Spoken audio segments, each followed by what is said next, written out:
first reminiscences, first couple of reminiscences. The first was actually brought to mind about 10 minutes ago when I was reading the program, and Barbara's comments opened by talking about how on her desk she has tear gas canisters found in the occupied territories made in the United States and rubber-coated bullets. Well, it turns out she and I have a lot of things in common, where we were born, but we also have that in common. At the same time, she picked up the tear gas canisters during the first Intifada. I was also in Israel and the West Bank, going through the West Bank with friends. We managed to break into a couple of towns and refugee camps that were under closed military curfew through back roads. And one of them, the refugee camp, was totally closed. All the people behind walls, not out in the streets, except for one old man wandering around who was saying, kind of pathetically, that he was hungry. And before we were picked up by the Israeli forces who noticed us, we did find tear gas canisters also made in the U.S., actually made in Pennsylvania, where we're both from. I also have a rubber bullet also on my desk. I didn't find it. It was given to me by Mats Gilbert, an incredible Norwegian physician who has been in Gaza many times, but in particular right through Operation Cast Lead, one of the most horrendous of the Israeli attacks. He was working with his Norwegian and Palestinian colleagues in Al-Shifa Hospital, and he goes up and back. During the last attack in November, he wrote me an email saying he's packing his Gaza bag, which is always ready, and he was heading off to the hospital again for the latest atrocities. He also is the author of a remarkable book, Eyes in Gaza, which about the experiences from the viewpoint of the hospital of those horrifying days of Operation Cast Lead. It's a book I'd really urge everyone to read. And he also gave me a rubber bullet. Rubber bullets sounds kind of benign. They're used for crowd control until you look at them. It's a hard ball of lead with a very thin, I think, millimeter deep coating of rubber around it. So it's just a lethal instrument. Not as nice as it sounds. That's one. Another reminiscence is personal. It's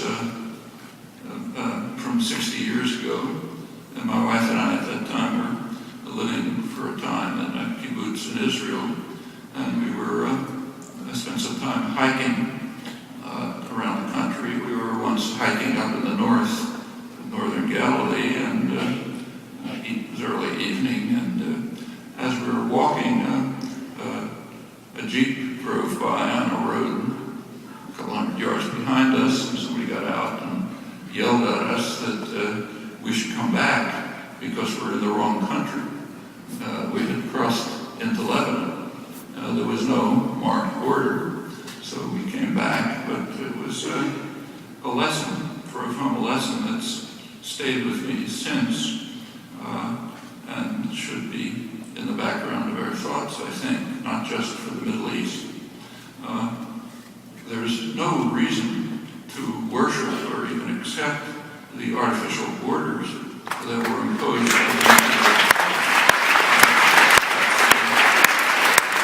There's a reason why we strayed into Lebanon. There's just no conceivable reason why there should be a line drawn through the Galilee right at that point, except that it served the interests of Britain and France. And the same is true of other borders. For example, the border between Mexico and what we might call Iran, occupied Mexico, the north.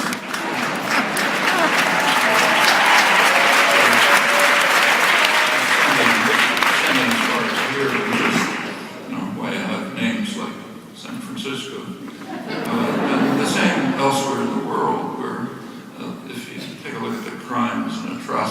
horrors around the world.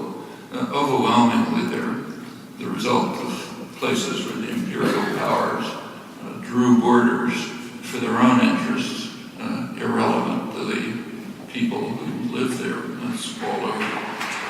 And whether the centuries of imperial dominance can be unraveled without doing even worse harm, and if so, how, is not a simple question. But I think it's an important test for the future to think about if there will be a future in which we can even consider these questions, which unfortunately is not at all obvious. It's a different topic. Well, focusing more narrowly, I'd like to keep on with a few scattered remarks then thrown together. I'd like to give a few quotes from the Israeli press just a couple of days ago, which actually bear directly on the quite astonishing level of U.S. support for Israeli actions without precedent in international affairs, and crucially important for us, of course. And also they illuminate the framework for peaceful settlement as it's perceived by the U.S.-Israeli alliance.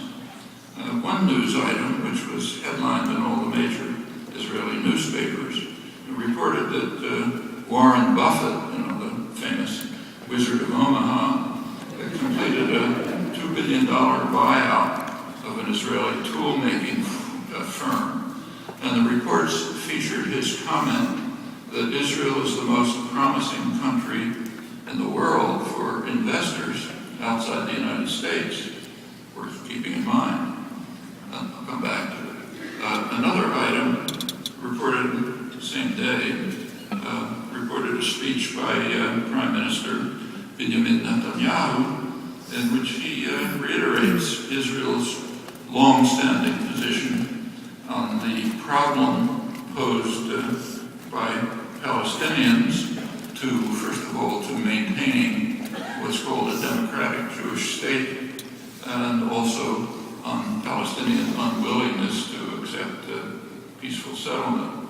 So he was meeting with top foreign ministry officials, and he said that Israel, I'm quoting him now, Israel needs to reach peace with the Palestinians in order to avoid becoming a binational state. The core of Israel's conflict with the Palestinians is not territory, but rather a Palestinian unwillingness to recognize Israel's legitimacy within any boundaries. So let's start with Netanyahu's comments. First of all, he's right that Palestinians are unlikely to accept Israel's legitimacy, and just as Mexico doesn't accept the legitimacy of the United States, sitting on half of Mexico, conquered in the most wicked war in history. It's the words of General and President Ulysses S. Grant. Mexico recognizes the United States, but not its legitimacy. The United States recognizes Pakistan, but not its legitimacy as an Islamic republic, as they call themselves. In general, states are recognized, but not their abstract legitimacy, nor should they be, including by their own citizens. So, for example, there's no reason for us to recognize the legitimacy of a government in which, for example, 70% of the population, lower 70% on the income scale, are effectively disenfranchised. No influence at all on policy. They're just disregarded. And as you go up the income scale, you get a little more influence. When you get to the very top, which means, like, let's say, 1/10 of 1%, you get what you want. No reason for us to accept the legitimacy of that.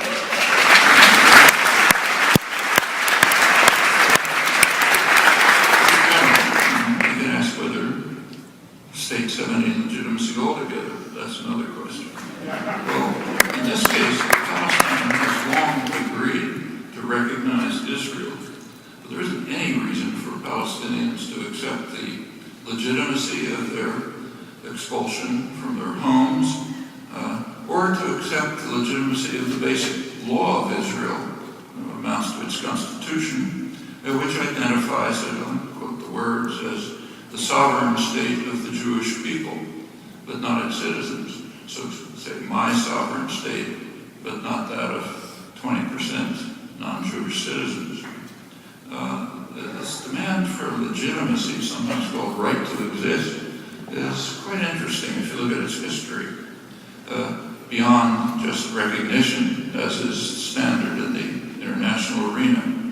It came to the fore about 35 years ago, and the reason was that normal recognition seemed to be a strong possibility, and that was a threat that had to be avoided. In 1971, Egypt offered Israel a full peace treaty, incidentally offering nothing to the Palestinians. That was in return for Israeli withdrawal from occupied Egyptian territory, Sinai. Israel considered the offer, but rejected it, preferring expansion to security. There were extensive building plans for the Sinai, city on the Mediterranean, kibbutzim, other settlements.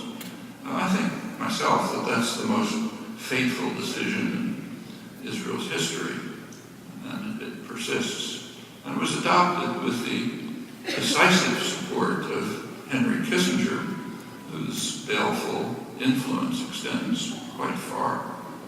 Jordan followed immediately with a similar proposal that was just ignored, wasn't even rejected. All of this became more serious and more threatening in January 1976, when the so-called confrontation states, Egypt, Syria, and Jordan, approached the Security Council of the United Nations with a resolution calling for a two-state settlement on the internationally recognized border with guarantees for each state in the region, Israel and a new Palestinian state, guarantees, I'll quote the words, for guarantees to exist in peace and security within secure and recognized borders. Those of you familiar with the diplomacy of the region will know that that's the wording of UN 242, which all sides, at least in words, accept as the fundamental document. Well, Israel refused to attend the Security Council session. The resolution was vetoed by the United States, again in 1980, same resolution, with the Security Council blocked by U.S. veto. And we should bear in mind that since colonization, decolonization made the UN somewhat more representative of world opinion by the 1960s. Since then, the U.S. is far in the lead in vetoes of Security Council resolutions on a whole range of topics. Britain is second, and nobody else is even close. That's particularly true in this case. Well, with the Security Council blocked, diplomacy shifted to the General Assembly, and year after year there's similar resolutions voted regularly with the United States and Israel opposed, sometimes joined by a Pacific island or some other dependency. Well, there have been other serious threats that a peaceful diplomatic settlement might be possible. One important case was in 1988. The Palestinian National Council then formally adopted the overwhelming international consensus, everyone but the United States and Israel. The Palestinian National Council adopted it formally, and the U.S. and Israel had a problem. The Reagan administration was in office at the time. They pretended not to hear the calls for recognition and for peaceful negotiations. In fact, the U.S. actually made an international laughingstock of itself at one point. But in privacy, Secretary State, George Shultz, explained to his boss what the problem was. As he put it elegantly, Arafat says unk, and cl, but he doesn't say uncle in the manner expected of the lower orders, so we can't hear it. Israel did hear it, however, and the coalition government at the time, two major political blocs, Labor and Likud, at the time was Yitzhak Shamir and Shimon Peres. The government responded formally to the Palestinian acceptance of the international consensus. They produced a statement which stated that there can be no additional Palestinian state between Jordan and Israel. Jordan is declared to be a Palestinian state. The Jordanians don't happen to think so, and Palestinians don't happen to think so, but they're what Orwell called unpeopled. Doesn't really matter what they think. So there can't be any additional Palestinian state between Jordan and Israel. And the settlement of the affairs of the occupied territories will have to be along the guidelines of the State of Israel. Well, as always, it's crucial question is how the U.S. is going to react. The U.S. is basically the godfather, the master. And it did. The U.S. reacted, but then it was the Bush 1 administration with the James Baker plan, which endorsed the Israeli position without qualification. So that's the U.S.-Israeli position as of then. And the threats of peaceful settlement continue. 2002, Saudi Arabia produced a peace plan which went beyond the international consensus, called for full normalization of relations with Israel, in return for withdrawal from the occupied territories. The Saudi proposal soon was endorsed by the Arab League and the Organization of Islamic States, which incidentally includes Iran. That was pretty serious. And each time the threat mounts, the U.S. and Israel have to raise the bar to try to avoid it. And now the bar is set as recognition of the legitimacy of the expulsion of the indigenous population and the formal condition, official condition, that the remnants who are still around are not full citizens. Principles which incidentally are not just words, they have significant consequence in practice within Israel. Well, all of this is pretty much erased from standard history. In fact, you're going to have to work to find it. That's standard 2. But it's all there, and it's easily discovered by anybody who cares. And it tells you a lot. These are among the ways in which the U.S. and Israel have barred the overwhelming consensus, international consensus. There's rarely anything like that in international affairs. On a two-state settlement, it's gone on for 40 years and still does to the moment. Well, there are other devices in U.S. doctrine, which we've heard over and over. The Palestinians are accused of imposing preconditions on negotiations. The U.S. and Israel said, we just want to negotiate, but the Palestinians are obstructive and they insist on preconditions. The reality is approximately the opposite. The U.S.-Israel alliance imposes very strict preconditions. These are taken to be so obviously correct that they're never even mentioned in the press and other commentary, but they're not so obviously correct. One precondition, crucial precondition, is that negotiations should be run by the United States, must be run by the United States. That makes about as much sense as if Iran insisted that the conflicts between Sunni and Shiites in Iraq should be run by, the negotiations should be run by Iran. Anybody said that, laughed. The United States is not is an advocate, a participant, often called Israel's lawyer. It's not what's called here an honest broker. So if there were to be serious negotiations, they'd have to be run by some neutral party that has some international respect, maybe Brazil. But for the U.S. and Israel, it is crucial that Washington run the negotiations and maintain unilateral control. And the reason's obvious. These of the U.S. as the leading rejectionist state, rejecting the possibility of political settlement, not just in words, but in actions.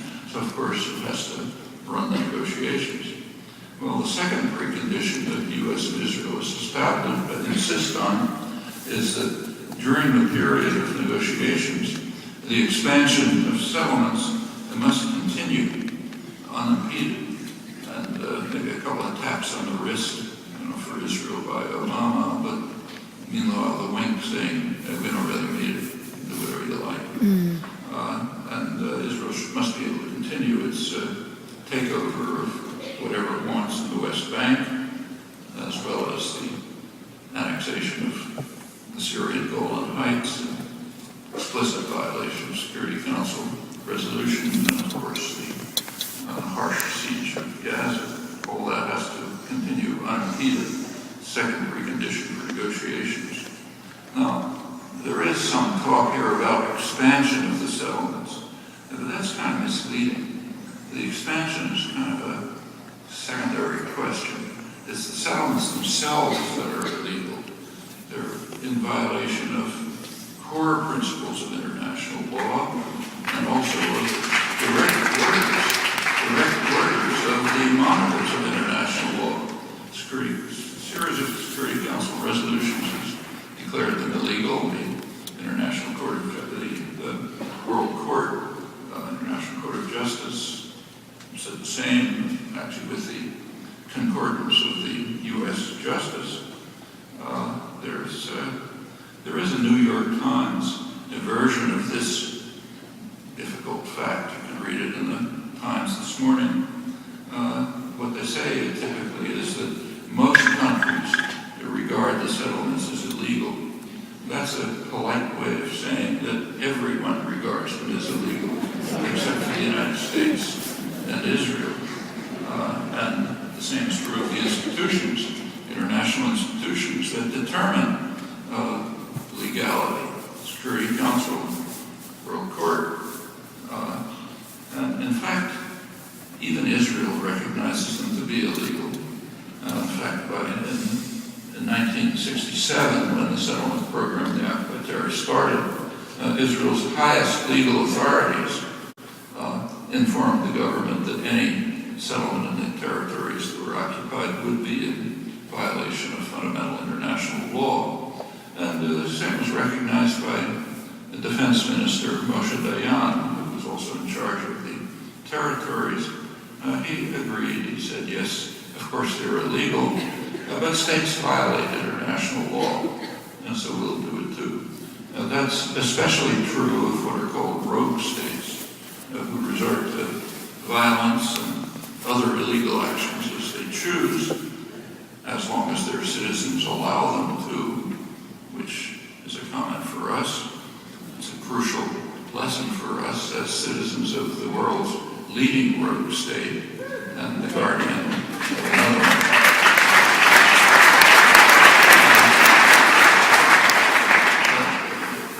The U.S. history on this topic is kind of interesting. In the early period of the occupation, the U.S. also declared the settlements to be illegal, so then it was 100% agreeing that they were illegal. Now that changed under Reagan when the violation of law was downgraded to an obstacle to peace. And it's weakened even further a couple of weeks ago by President Obama on his recent visit to Israel. He described the expansion of the settlements as not helpful for peace. That leaves us in splendid isolation as often. Obama also shocked the world in February 2011. It was shocking enough so it even got a notice in the press He vetoed a Security Council resolution which called for implementation of official U.S. policy, no further expansion of the illegal settlements. Of course, that's only the words. As I said, Obama says them with a wink, which Netanyahu understands. But he vetoed this resolution. The resolution called for no expansion of the illegal settlements. Actually, it was evident, even before the 2008 primaries, that Obama was very likely to break new ground in support of Israeli expansion into the occupied territories and also its regular attacks on others in the region.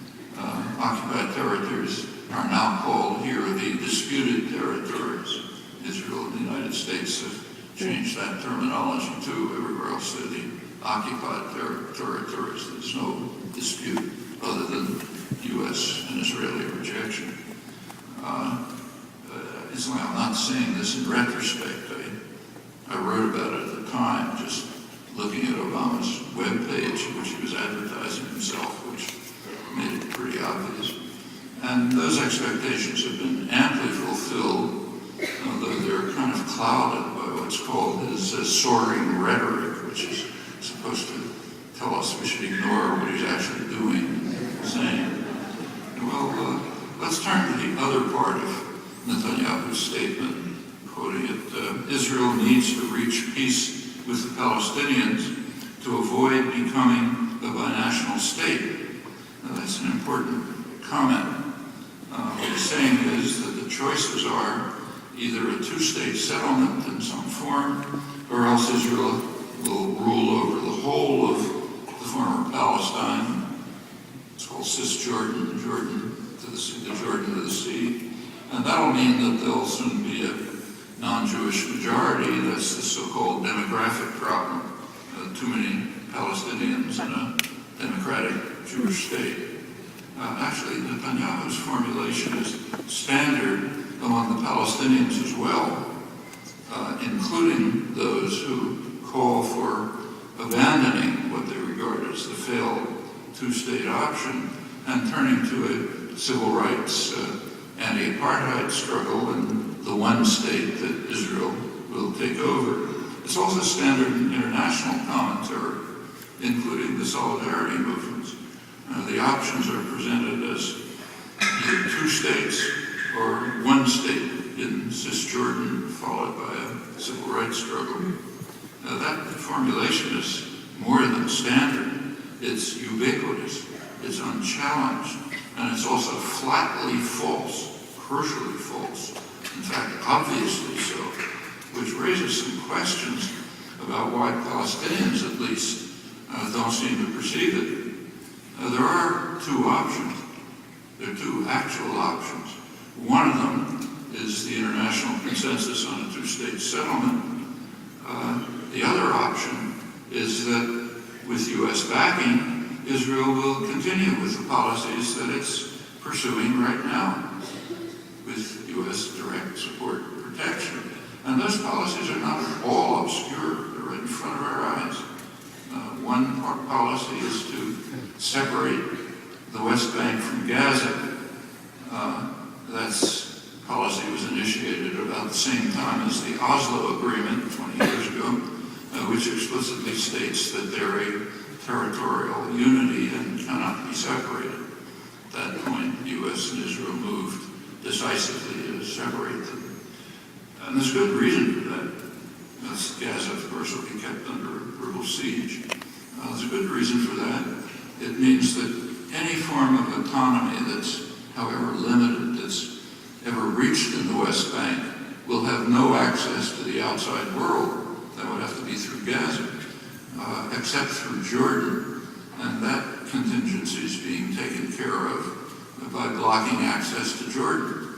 That's what it means for what Israel is doing when it's slowly, regularly, systematically taking over the Jordan Valley, about a third of the West Bank, which would block any access to the outside, even through the Jordanian dictatorship, U.S. client, from any autonomous element somewhere in the West Bank.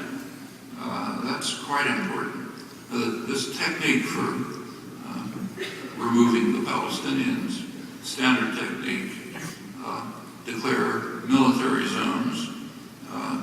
Palestinians are excluded, but Jewish settlements are permitted, or green zones, nature zones, where exactly the same is true, and a couple of other similar devices. There's this forceful dispossession that happens regularly. Expand Jewish settlements, sink wells, drain the aquifer for Jewish settlements only, deny water to the Palestinians. And it's had a big effect.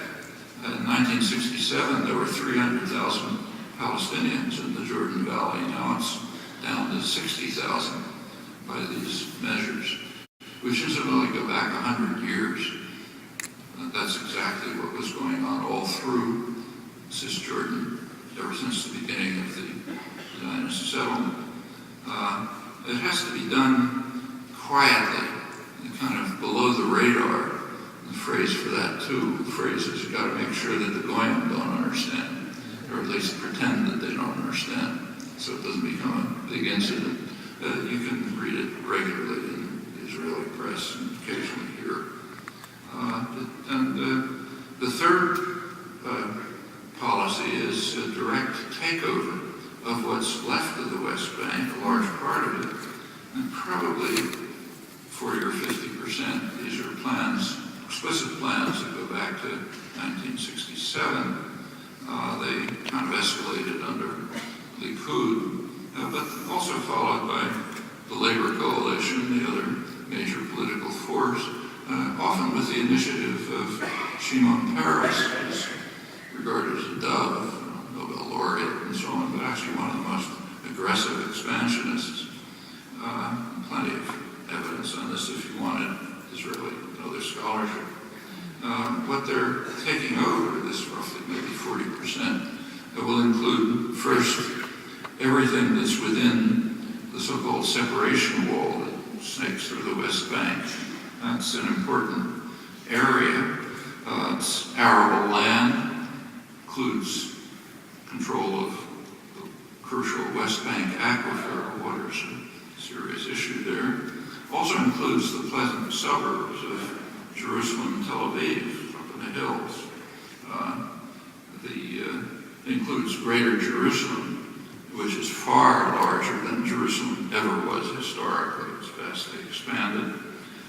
All of this is, incidentally, not just in violation of international law and Security Council resolutions, but in violation of explicit Security Council resolutions covering Jerusalem, which go back to 1968. But as Diane said at the time, states violate international law if they're rogue states and are supported by the biggest rogue state. Also, the Syrian Golan Heights annexed, again, in explicit violation of the Security Council resolutions. The population's been mostly expelled, and now it's routinely described as part of Israel. So, if you read current press, say the New York Times and others, there's regular descriptions every couple of days of how Israel has to guard its borders with Syria. Well, the borders they're talking about are the borders of the Syrian Golan Heights with Israel, with Syria. That's the border that has to be guarded, taken again and annexed in direct violation of Security Council orders, but accepted by the American press and intellectual establishment, which is what counts. That's not the end of it. Then there have to be corridors which are being constructed that cut through with whatever remains of the West Bank. The most important one extends from Greater Jerusalem to the Israeli town of Ma'ale Adumim, which extends about to Jericho, almost complete bisection of the West Bank. It was established for that purpose primarily in the 90s under Bill Clinton in order to bisect the West Bank with a big town. There's still some uncertainties about it, important ones. They're about a small, important region just to the east of Jerusalem, which is called E1. Israel's dying to settle that, and if they do, it'll complete the encirclement of Jerusalem, complete its separation from anything that's left to Palestinians, and this is, remember, Greater Jerusalem, and will complete the bisection of the West Bank. So far, every U.S. president has blocked it. And when the U.S. gives orders, they have to be followed. The relation of power make that obvious. And every U.S. president so far has blocked it except for one, the current one. Obama is the first president not to have blocked it, and I suspect that will continue, meaning total bisection and separation of the whole Jerusalem region from the West Bank. There's another corridor to the north that's cutting through the city of Ariel, right in the middle of the West Bank. And it's kind of interesting that Yair Lapid, he's the candidate of the middle classes, our type of folks in Israel. He won a surprising victory in the last elections. He rather pointedly chose Ariel in the West Bank as the place where he initiated his campaign. And that's something familiar to us, or should be. It's like Ronald Reagan. 1980, he launched his campaign at the town of Philadelphia, Mississippi, which is known for only one thing, namely massacre of civil rights workers. And Reagan was signaling to the country, here's what I am. And that proved to be accurate. And Lapid, the candidate of the moderates, was signaling the same thing. That leaves, it's very crucial to notice that these areas being taken over by Israel step by step, they're going to be practically free of Arabs, in some cases by direct expulsion. They'll be linked to Israel, in fact already are, by huge infrastructure projects, superhighways to Jerusalem and Tel Aviv. Limited Palestinians are, of course, barred from them. So there'll be no demographic problem, no problem of too many non-Jews in a Jewish state, no civil rights struggle, no anti-apartheid struggle. If we want to do something about this situation, we have to face those realities, not live with fantasies and illusions. Well, I don't want to leave it too abstract, so let me give you just one example. It's kind of misleading to give one example because it's every day practically.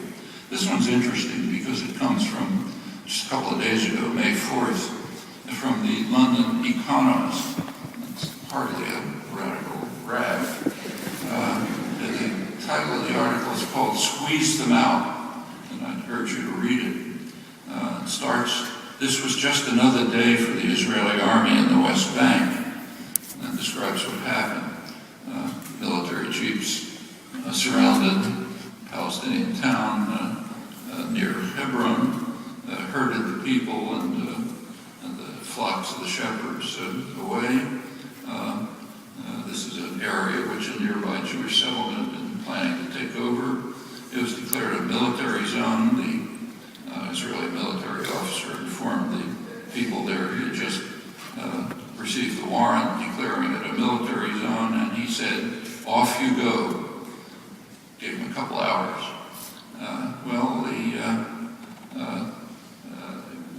That's typical. There were some people who asked. One Palestinian shepherd said, how come we have to go and the Jewish settlements don't have to go? It's a military zone.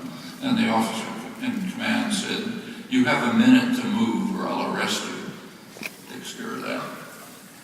The Economist article goes on to point out that in this fashion, Israeli soldiers, I'm quoting it, are herding the West Bank Palestinians out of the rural 60% of the territory known as Area C, where Israel has full military and civilian control, roughly 60%.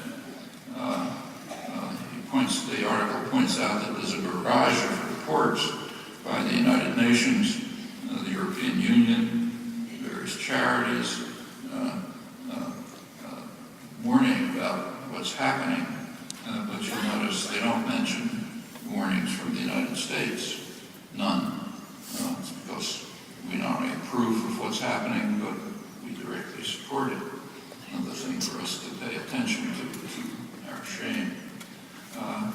It goes on to, the article goes on to quote a senior Israeli official who testified in court that in the past 45 years of Israeli occupation, the army has redistributed 70% of the West Bank land that's been designated as state land, 70% to the Jewish settlers or the World Zionist Organization, less than 1% of supposedly state-owned land to Palestinians. Water for Palestinians typically comes maybe once a week by lorry. The Israelis have, I'm still quoting, destroyed scores of small European Union-funded projects ranging from wells to solar paneling and are moving to demolish many more. It also points out that the pace is accelerating. Right now it's the fastest rate for 2 years, and there's a reason for that. It happens that the U.S. is happens to have a very compliant president, so the pace can escalate. It also points out that now thousands of Bedouin are earmarked for removal from the E1 corridor, the one I mentioned before. Has the significance that I mentioned. Well, that's daily life for Palestinians under U.S.-Israeli rule, and getting worse, thanks to the fact that we let it happen, and that there's a president who's determined to be the worst president in history.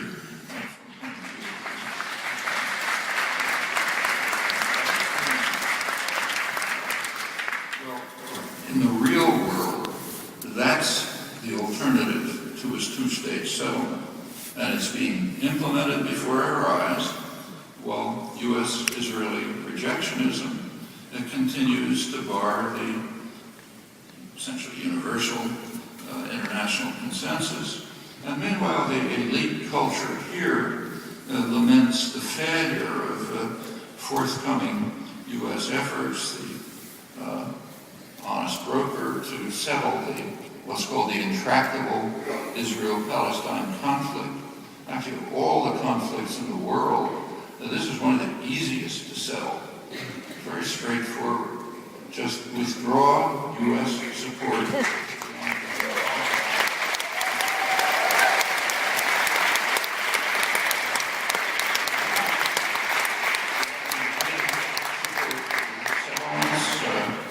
Direct or indirect, any military or economic aid that goes to them, or any diplomatic rejection. That's not an exotic proposal. It's asking the U.S. government to live up to universally recognized international law. Again, the Security Council, the World Court, any relevant international institution. So stop being the leading rogue state. Actually, that's even called for by mainstream organizations like Human Rights Watch, usually pretty conservative about these things. So it's far from an exotic proposal, and that's the intractable problem. The U.S. insists on being the world's leading rogue state, not only in this case, incidentally. Well, suppose that the citizens of the United States are able to turn Washington towards international civility, press it away from being a rogue state. What will happen then? Well, in that case, Israel will have two choices. Either it'll have to comply and withdraw the IDF, the Israeli army, from the occupied territories, or else it will face very severe consequences and probably a threat to its survival, and I suspect it will comply. Now, there is a standard objection to this.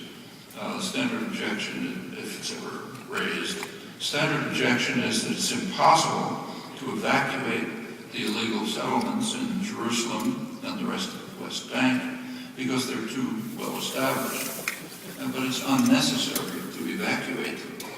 If the IDF and the government withdraw protection and support, the chances are very high that almost all the settlers will leave. They'll climb onto the lorries that are provided to them. They'll move from their subsidized homes in the West Bank, that's what drew them there, and they'll move to subsidized housing within Israel. And if there's some, maybe from Brooklyn, who want to cling to every rock in the West Bank, that's okay too. There's no reason why they shouldn't be allowed to stay in a Palestinian state. Well, speculating further, now suppose that this happens. Suppose that the international consensus is implemented. I haven't talked about all the details, but something like what I described. Well, what you'd expect to happen would be that the cycle of violence would reduce. That would probably lead to closer contacts across the borders.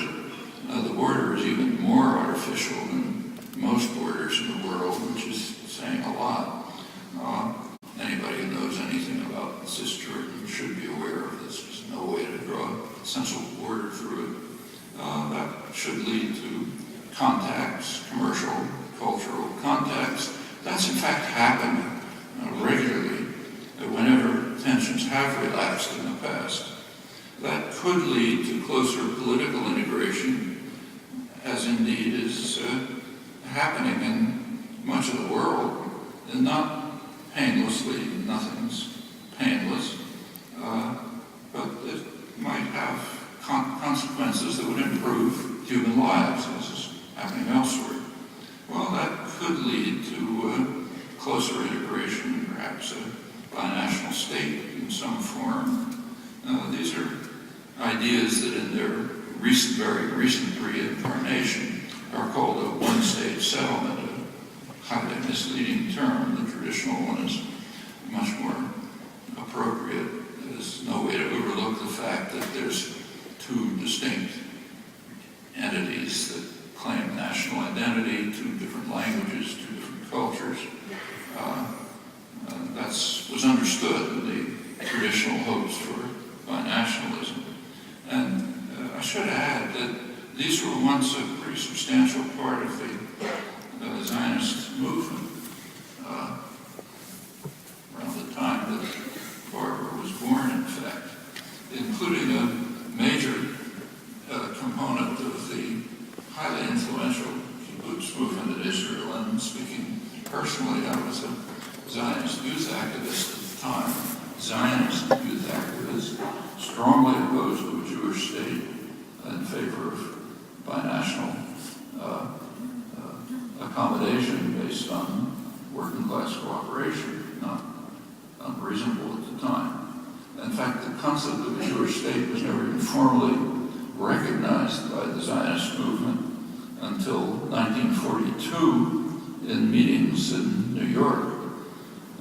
Well, continuing personally, I think it's a reasonable goal to pursue, but if we want to move towards it, and not just talk about it, then there's a condition. We have to sketch a path from here to there. If you just talk about it and say, let's do it, and that's like saying, let's have peace in the world. Nice idea, but you might as well not say it. Now, over the years, there have been various possible paths. Depends on circumstances. So, pre-1948, it was a direct option. And there was a fair amount of support for it. From 1967 to the mid-70s, there again were possibilities to move towards some sort of integration fairly directly. I won't go into the details, but I actually wrote and spoke about it quite a lot during that period. Books and articles, talks. That ended by the mid-70s when Palestinian national rights became salient and for the first time entered the international agenda, as in that Security Council resolution in 1976 that I mentioned that the U.S. vetoed, and the growing international consensus for a two-state settlement. Now, from that time to the present, there's only one suggestion that I'm aware of to move towards closer integration, by national integration. That's in stages, with a two-state settlement as the first stage, which is attainable in a reasonable form if the U.S. drops its rejection stance. Now, if there's another approach, it would be very valuable to see it. None has been proposed to my knowledge, and I think that's worth thinking about for solidarity movements. Well, suppose that much can be achieved, maybe by national integration. Now, that doesn't have to be the end. I'd like to return to the anecdote about my reminiscence about when my wife and I were hiking in the northern Galilee 60 years ago. Over the longer term, I think it would be a good thing if the borders would naturally erode, and not by conquest, which is unfortunately a possibility, as recent history shows, but just by the inherent absurdity of the artificial separation of people who have so much to gain by establishing ordinary human contacts without these artificial barriers.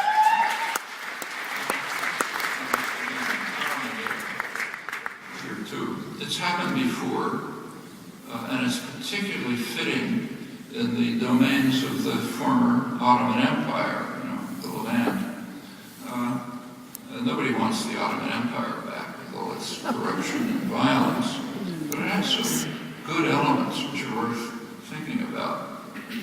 So, for example, under the Ottoman Empire, you could travel from Cairo to Baghdad to Istanbul without crossing any borders. No visas, no checkpoints, and just go like human beings ought to be able to do. Also, authority was devolved very locally to local communities, local regions, even the parts of communities like, Beirut, Jerusalem, and so on. And that's a pretty sensible idea too, I think.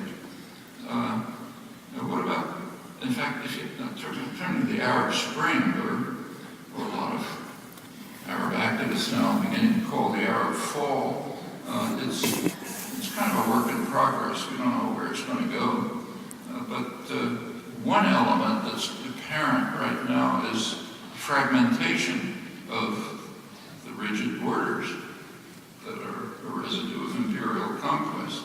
Now, there are some quite well-informed analysts. You can read an interesting discussion about it in the Journal of Palestine Studies this month. Some have suggested that the independent state that was promised by the victorious allies after First World War, that was promised to the Kurds, and has, of course, never been given, that might be taking form now. A very strong possibility, partly in northern Iraq, partly in the Kurdish areas of Syria, whatever may emerge from Syria's plunge into suicide, could reach beyond. And it's also suggested that might even precede a Palestinian state, maybe be a model for it. Now, if this program of eroding borders can ever be advanced, it would have important consequences, I think, not just establishing human contacts, but it would also offer some hope for the Palestinian refugee problem, treated badly everywhere, but particularly miserably in Lebanon, in part there because of the complex confessional struggle that was imposed by French imperialism. Well, that's possible in this context. You can think of ways in which it could be approached humanely and seriously. And nothing need ever be the end. There are always higher peaks to conquer. Well, let me finally turn to another topic, say something about the roots of the astonishing U.S. support for Israel. That's a matter of prime importance for all of us, because that's the one factor in the equation that we can most hope to influence. So what about these relations? Well, in their current form, they date back to 1967. In 1967, Israel performed a great service to the United States and its Saudi ally. There has been for a long time a conflict in the region between radical Islamism, extremist radical Islamism, and secular nationalism. And the United States, just like Britain before it, has very consistently supported radical Islamic fundamentalism. Very striking in the case of Saudi Arabia. It's the most extreme Islamic fundamentalist state in the world, and it's also a missionary state. It's spreading its Wahhabi doctrines with plenty of money all throughout the region, having a horrible effect in Pakistan ever since the Zia-ul-Haq dictatorship in the 1980s, which is strongly supported by the U.S., in Egypt and Tunisia and Syria, everywhere. And the U.S. has, like Britain before, has typically supported radical Islam. And there's a good reason for that.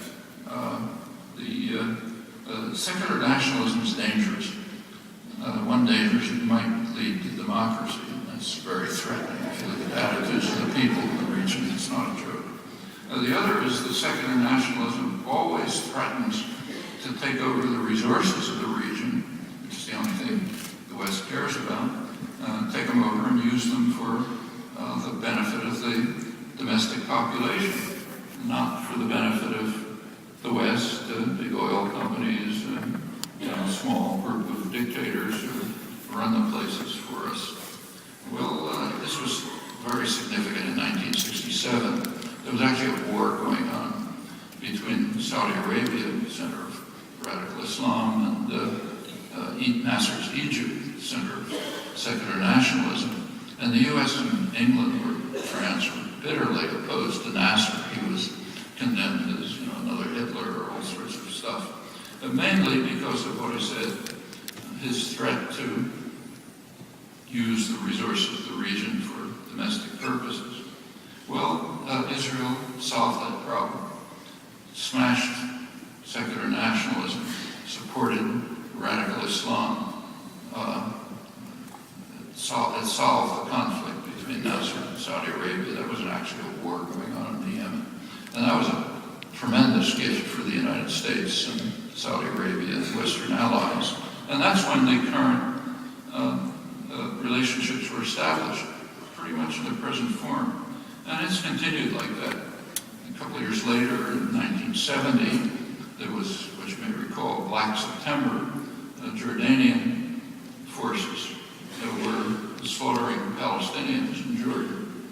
It looked for a time as if Syria might intervene to stop the slaughter, and the U.S. and Saudi Arabia didn't want that. So the U.S. was all bogged down in Southeast Asia at the time, couldn't do anything. So it asked Israel to intervene simply by mobilizing its forces. Israel mobilized its forces, a threat to Syria, to pull back, and they did. And the slaughter could continue. That was another big gift. In fact, U.S. aid to Israel practically quadrupled right after that.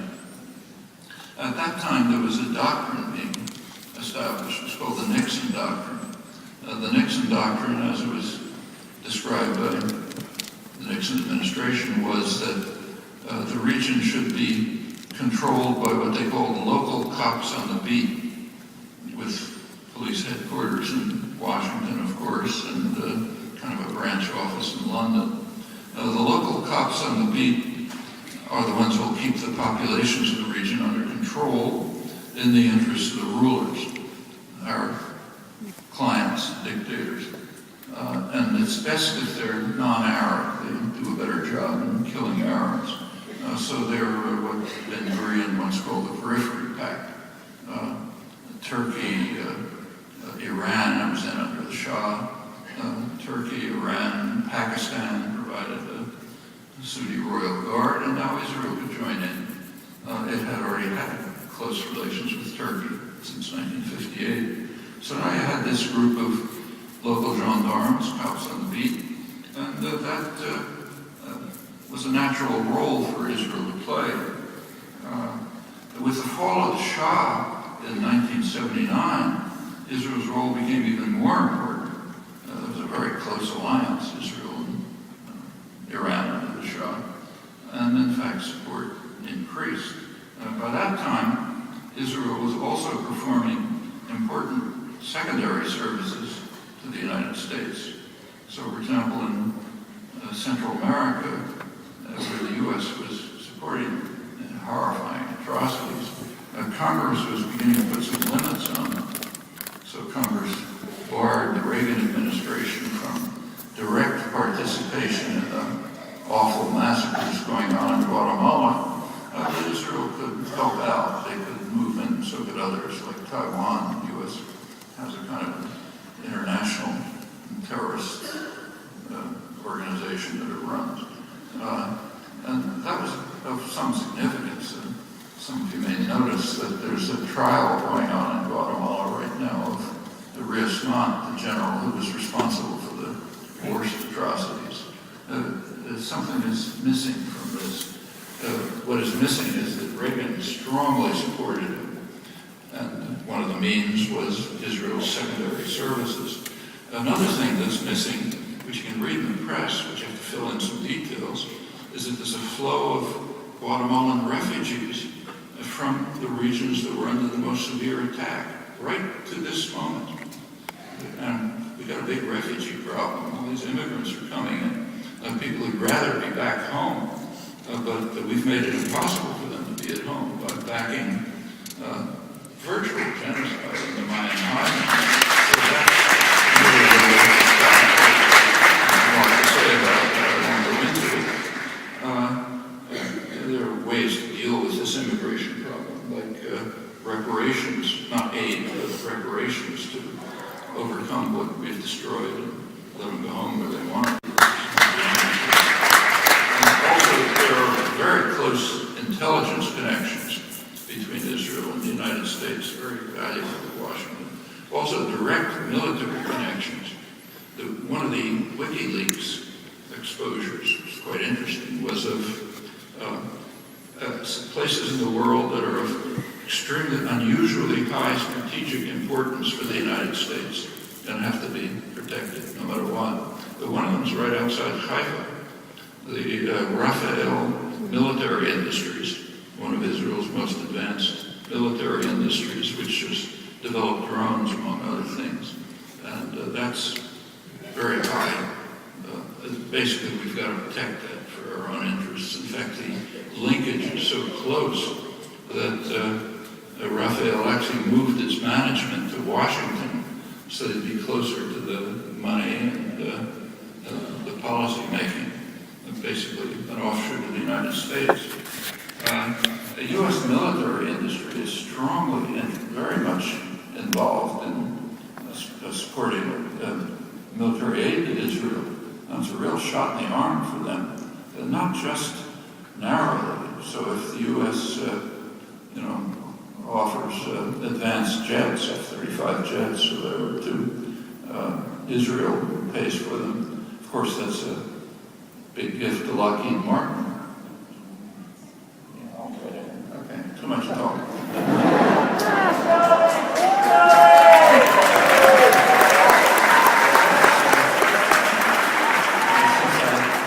I have 2 children here and 1 grandchild. I'll tell you a story. When they're kids ask questions all the time, but my kids would sometimes ask a question and add just a 5-minute lecture. Try to keep the 5-minute lecture. It's already over. Here we come, going on with Lockheed Martin. When we give teaser, as they call it in the retail industry, to Saudi Arabia. They want some of these goodies. So we can then sell them $60 billion worth of basically useless equipment, second-level equipment. Another helped Lockheed Martin and its friends, and the military lobby is huge and powerful. At this point, we can go back to Warren Buffett, and he's not alone. And so Intel, the major chip manufacturer, is setting up its major new generation chip factory in Israel. There are plenty of others. High-tech industry is increasing. Also, Israel has a lot of experience with what's called population control. That's very useful for repression elsewhere. I haven't followed it up. Maybe you know the answer, but it was reported that they were providing assistance to the Oakland police. Maybe you can figure that out. Well, what about the Palestinians? They don't offer anything. They have no wealth. They have no power. They have no support among the dictators, our only friends. In fact, mostly a nuisance. They stir up the population. So they don't have any rights. That's just the most elementary principles of statecraft, and nothing to discuss. Plenty of popular support in the Arab world, but that's kind of irrelevant. That's just a job for internal repression. Well, there's a common thesis that Israeli policies are harmful to U.S. interests. U.S. national interests is called. The Walt Mearsheimer book is an interesting example. What are U.S. interests? That question is never raised. What are they? What are they in the real world, extricating ourselves from the doctrinal system? And it's straightforward. The national interest is the interest of the most powerful decision makers. It's hardly a secret that that's concentrated overwhelmingly in the corporate sector. Investment community, high-tech industry, military industry, huge, mostly predatory financial sector. So the real question is, are their interests being harmed by U.S.-Israeli relations? Well, hard to see how. They don't seem to think so. But if anyone thinks that it is being harmed, there's an obvious tactic, and not meetings, demonstrations, solidarity actions, and just put on your suit and jacket and your elegant dresses and go to the corporate headquarters of General Motors and J.P. Morgan Chase and patiently explain to them that their interests are being harmed by a lobby that they can put out of business in 5 minutes, and then the game's over. Well, nobody adopts the tactic, which does raise questions. The last comment, finally, I've said it a couple of times, but this is really the last. There are cultural factors that should not be overlooked. One of them is Christian Zionism. That goes back way before Jewish Zionism. It was an elite phenomenon. People like Lord Balfour, author of the Balfour Declaration. Since 1948, it's become very significant here because of the rising power of the evangelical movement, which is huge, passionately supportive of Israel and equally passionately anti-Semitic. Their line is, it's got to be a battle in Armageddon, everybody gets killed, saved souls rise to heaven, the Jews go down below. They can't be more anti-Semitic than that. But they're a powerful force. By now they're a very powerful force because the Republican Party, which in the last 20 years has stopped any pretense of being a normal parliamentary party, it's just lockstep service to the rich and powerful. That has to have a popular base. They're stuck. You can't get votes that way. So they're rounding up groups like the evangelicals. You saw that in the Republican primaries, or for that matter in the Hagel hearings. If you notice the Hagel hearings, the opposition to Hegel, is not strongly enough supportive of Israel, came from the Republicans, not the Democrats. Jewish votes and Jewish money mostly go to the Democrats. Well, the Republican base is a large part of it. and there is, AIPAC is a powerful lobby. You shouldn't ignore it. The lobbies can be powerful, but typically they're powerful when they act in ways which accord for power interests, accord to power interests. When they conflict with them, they're usually smashed down. There's no time, but there's been example after example of this.